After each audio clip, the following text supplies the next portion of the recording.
Particular directions in relation to the foregoing case proposed. First, consider the dangerous symptoms of any lust.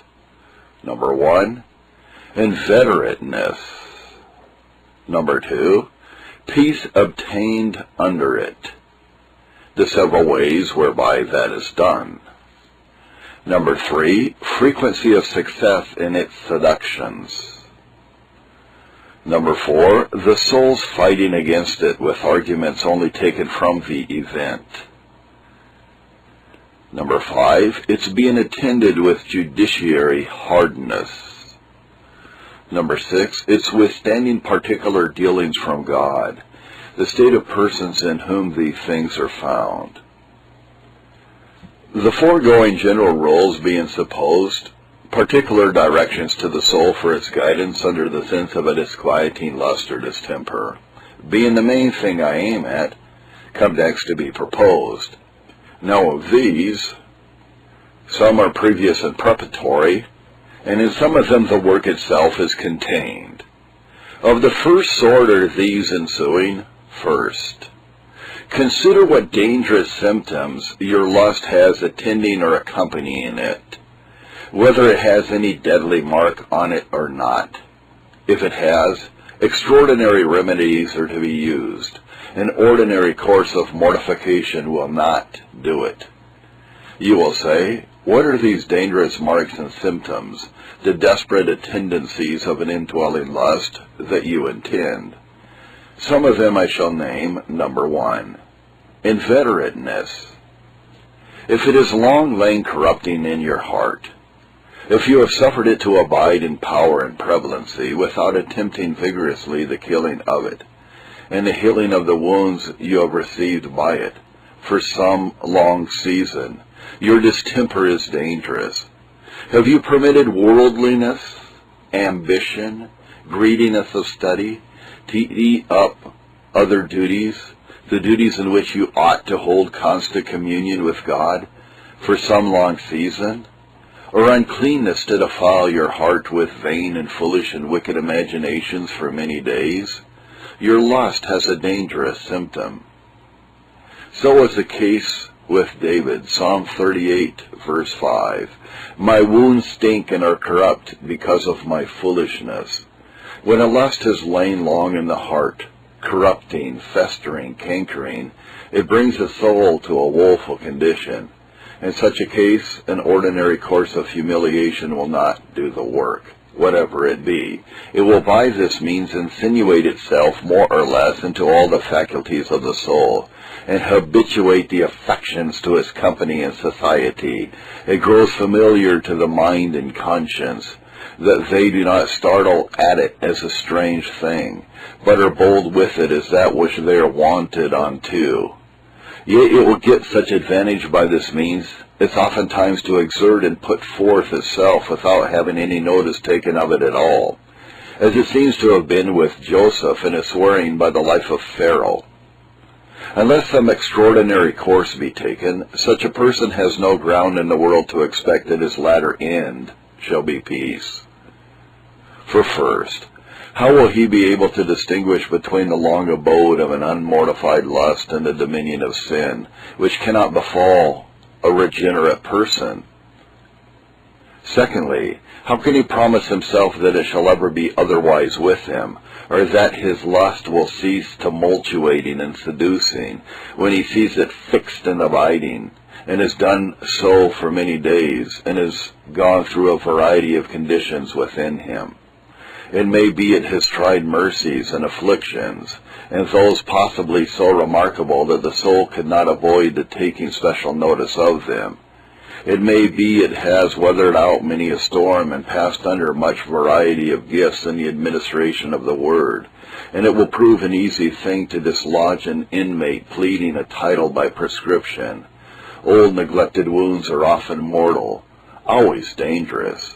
Indwelling distempers grow rusty and stubborn by continuance and ease and quiet. Lust is such an inmate as, if it can plead time and some prescription, will not easily be ejected. As it never dies of itself, so if it be not daily killed, it will always gather strength.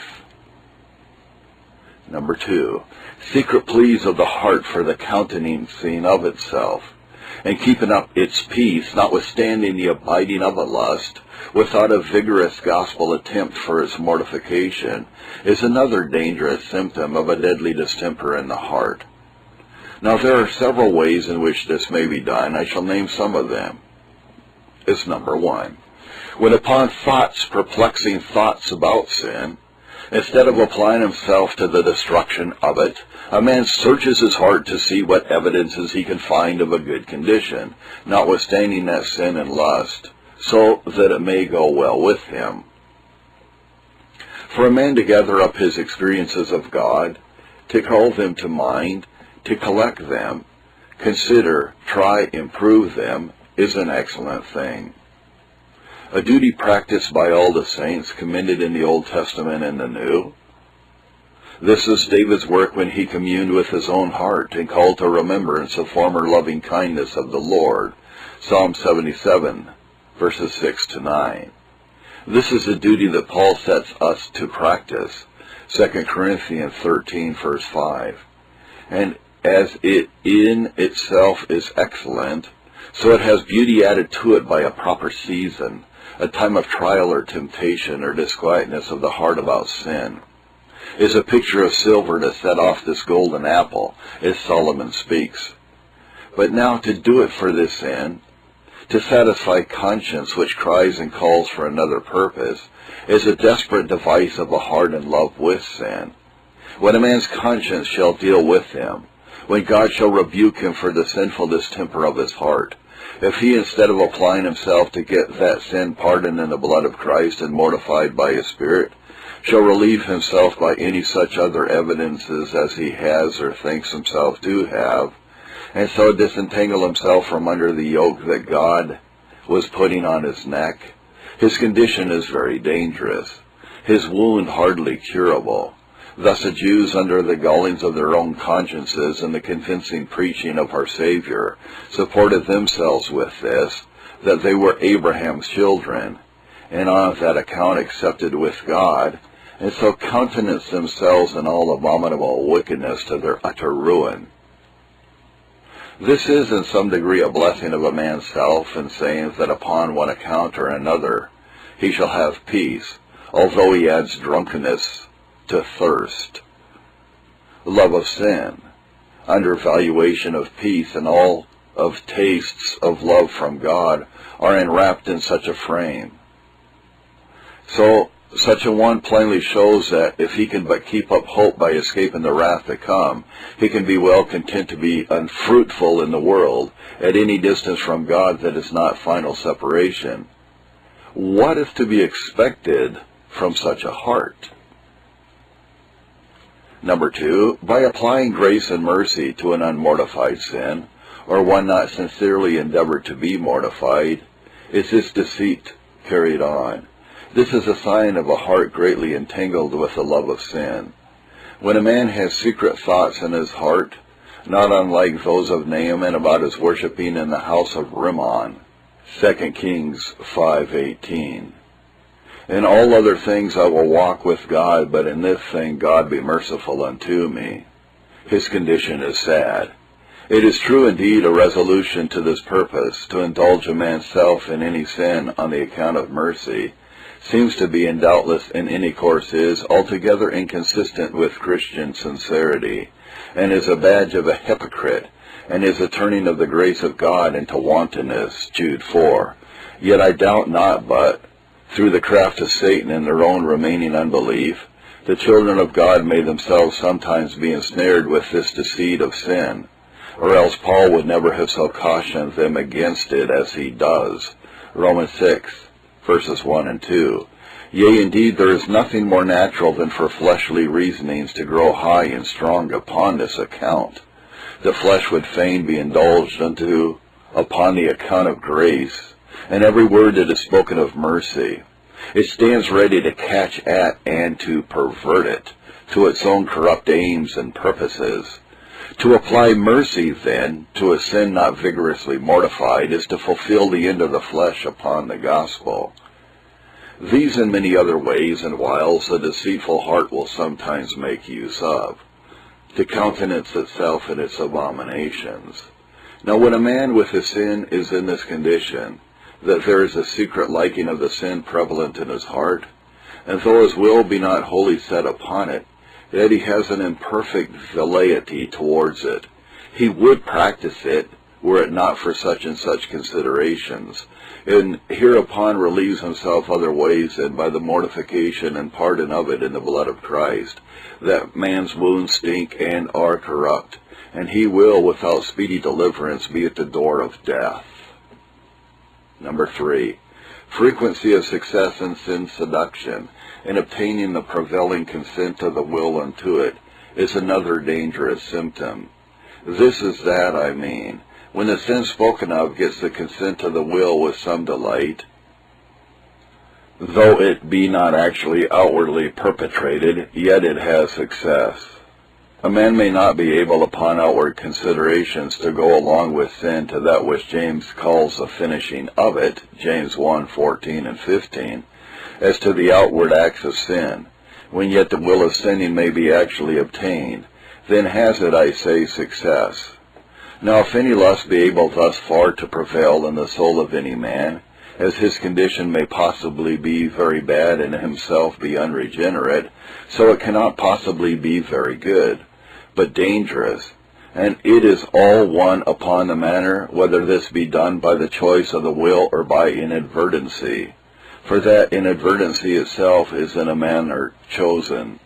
When we are inadvertent and negligent, where we are bound to watchfulness and carefulness, that inadvertency does not take off from the voluntariness of what we do thereupon. For although man do not choose and resolve to be negligent and inadvertent, yet if they choose the things that will make them so, they choose inadvertency itself as the thing may be chosen in its cause. And let not men think that the evil of their hearts is in any measure extenuated, because they seem for the most part to be surprised into that consent which they seem to give unto it. For it is negligence of their duty in watching over their hearts that betrays them into that surprisal. Number 4, when a man fights against his sin only with arguments from the issue or the punishment due to it, this is a sign that sin has taken great possession of the will, and that in the heart there is a superfluity of naughtiness. Such a man as opposes nothing to the seduction of sin and lust in his heart but fear of shame among men or hell from God, is sufficiently resolved to do the sin if there were no punishment attending it, which, what it differs from living in the practice of sin, I don't know. Those who are Christ's and are acted in their obedience upon gospel principles have the death of Christ, the love of God, the detestable nature of sin, the preciousness of communion with God, a deep-grounded abhorrency of sin as sin, to oppose to any seduction of sin, to all the workings, strivings, fightings of lust in their hearts. So did Joseph. How shall I do this great evil, he says, and sin against the Lord, my good and gracious God, Genesis 39, verse 9. And Paul, the love of Christ constrains us, 2 Corinthians 5, verse 14. And having received these promises, let us cleanse ourselves from all pollution of the flesh and spirit, 2 Corinthians 7, verse 1. But now if a man be so under the power of his lust, that he has nothing but law to oppose it with, if he cannot fight against it with gospel weapons, but deals with it altogether with hell and judgment, which are the proper arms of the law, it is most evident that sin has possessed itself of his will and affections to a very great prevalency and conquest. Such a person has cast off, as to the particular spoken of, the conduct of renewing grace, and is kept from ruin only by restraining grace. And so far is he fallen from grace and returned under the power of the law. And can it be thought that this is not a great provocation to Christ, that men should cast off his easy, gentle yoke and rule, and cast themselves under the iron yoke of the law, merely out of indulgence unto their lusts? Try thyself by this also, when you are by sin driven to make a stand, so that you must either serve it and rush at the command of it into folly, like the horse into the battle, or make head against it to suppress it. What dost thou say to thy soul? What do you expostulate with yourself? Is this all? Hell will be the end of this course. Vengeance will meet with me and find me out. It is time for you to look about you. Evil lies at the door. Paul's main argument to events that sin shall not have dominion over believers is that they are not under the law but under grace. Romans 6 verse 14. If your contendings against sin be all on legal accounts, from legal principles and motives, what assurance can you attain to that sin shall not have dominion over you, which will be your ruin? But this is something to consider, that this reserve will not long hold out. If your lust has driven you from stronger gospel force, it will speedily prevail against this also. Do not suppose that such considerations will deliver you when you have voluntarily given up to your enemy those helps and means of preservation which have 1,000 times their strength. Rest assuredly in this, that unless you recover yourself with speed from this condition, the thing that you fear will come upon you. What gospel principles do not, legal motives cannot do. Number 5. When it is probable that there is or may be somewhat of a judiciary hardness, or at least of chastening punishment, and your lust is disquieting, this is another dangerous symptom. That God does sometimes leave even those of his under the perplexing power at least of some lust or sin, to correct them for former sins, negligence, and folly, I no way doubt. Hence was that complaint of the church, why have you hardened us from the fear of your name? Isaiah 63, verse 17. That this is his way of dealing with unregenerate men, no man questions. But how shall a man know whether there be anything of God's chastening hand in his being left to the disquietment of his distemper? Answer. Examine your heart and ways. What was the state and condition of your soul before you fell into the entanglements of that sin which now you so complain of? Had you been negligent in duties? Have you lived inordinately to yourself? Is there the guilt of any great sin lying upon you unrepented of? A new sin may be permitted as well as a new affliction sent to bring an old sin to remembrance. Have you received any eminent mercy, protection, deliverance, which you did not improve in a due manner, nor were you thankful for? Or have you been exercised with any affliction without laboring for the appointed end of it? Or have you been wanting to the opportunities of glorifying God in your generation, which in his good providence he had graciously afforded to you? Or have you conformed yourself unto the world and the men of it, through the abounding of temptations in the days in which you live? If you find this to have been your state, awake, call upon God. You are fast asleep in a storm of anger round about you. Number 6. When your lust has already withstood particular dealings from God against it, this condition is described, Isaiah 57, verse 17. For the iniquity of his covetousness was I wroth, and smote him. I hid myself and was wroth, and he went on frowardly in the way of his heart. God had dealt with them about their prevailing lust, and that several ways, by affliction and desertion, but they held out against all. This is a sad condition which nothing but mere sovereign grace, as God expresses it in the next verse, can relieve a man in, and which no man ought to promise himself or bear himself upon. God oftentimes in his providential dispensations meets with a man and speaks particularly to the evil of his heart, as he did to Joseph's brethren in their selling of him into Egypt. This makes a man reflect on his sin and judge himself in particular for it. God makes it to be the voice of the danger, affliction, trouble, sickness that he is in or under. Sometimes in reading of the Word, God makes a man stay on something that cuts him to the heart and shakes him as to his present condition. More frequently, in the hearing of the Word preached, his great ordinances for conviction, conversion, and edification does he meet with men. God often hews men by the sword of his word and that ordinances, strikes directly on their bosom beloved lust, startles the sinner, makes him engage to the mortification and relinquishment of the evil of his heart.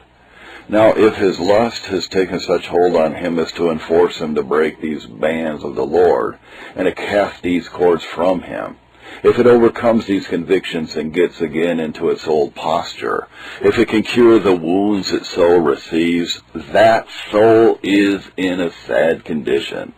Unspeakable are the evils which attend such a frame of heart. Every particular warning to a man in such an estate is an inestimable mercy.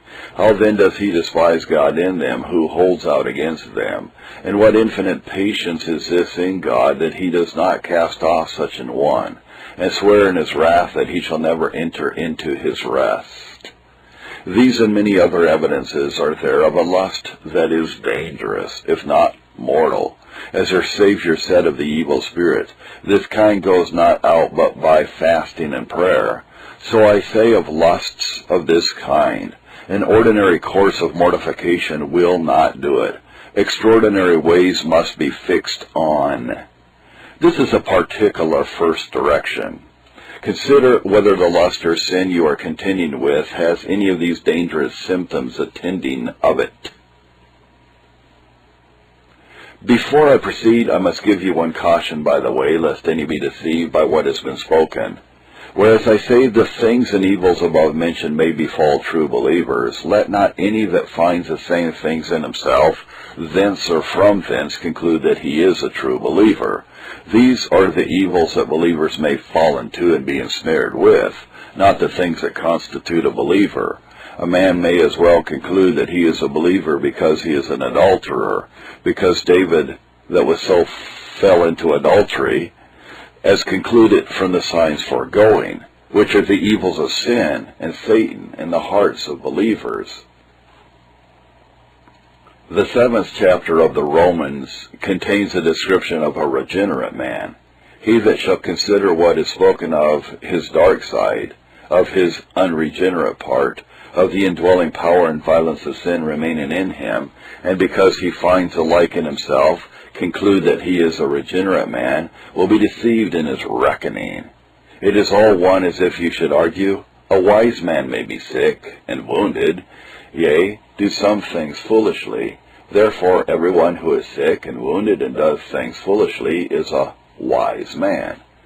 Or as if a silly, deformed creature, hearing one speak of a beautiful person, should say that he had a mark or a scar that much disfigured him, should conclude that because he himself has that scar and mole or wart, he also is beautiful. If you will have evidences of your being believers, it must be from those things that constitute men believers. He that has these things in himself may safely conclude, if I am a believer, I am a most miserable one. But that any man is so, he must look for other evidences if he will have peace.